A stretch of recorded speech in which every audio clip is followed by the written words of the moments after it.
je fais quoi? Si tu veux, une fois la caméra se retourne.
Allez,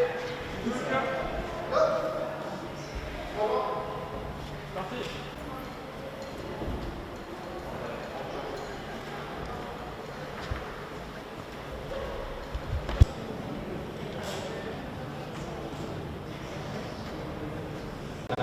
Et c'est après avoir construit d'autres salles d'escalade qu'on a osé, souhaité et osé relever le défi d'ouvrir une salle d'escalade dans une église. Alors il a fallu imaginer tout ce dont une salle d'escalade avait besoin dans une église, les vestiaires, les différents murs, et puis surtout il a fallu accrocher notre mur d'escalade sur des murs d'église dont on ne connaissait pas grand-chose de la structure, de la rigidité.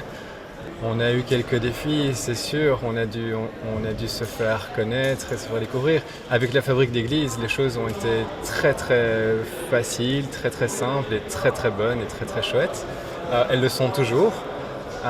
Avec les gens du quartier aussi, on a dû expliquer longuement ce qu'on allait faire. Pour nous et pour l'église, c'est vraiment du win-win parce que l'église souhaitait en quelque sorte pouvoir faire vivre son bâtiment, pouvoir faire vivre la communauté et les gens du voisinage. Et nous, c'était aussi en quelque sorte notre souhait, c'était d'ouvrir une salle d'escalade qui était axée et ouverte à tout le monde. Du coup, ouverte aux familles qui habitent ici à quelques centaines de mètres, ouverte aux étudiants qui étudient ici à Bruxelles, ouverte aux gens qui sont de passage pour une semaine, pour un mois ou pour 6 mois. Et donc, que ce soit l'église ou nous, on a tous les deux vraiment trouvé un gain. Oui, c'est vrai que la plupart des gens, pour ne pas dire toutes les personnes qui arrivent pour la première fois dans notre salle, dans notre église, se disent quand même « Waouh, waouh, c'est super beau !» Ils regardent autour de nous et ils trouvent ça vraiment très très impressionnant.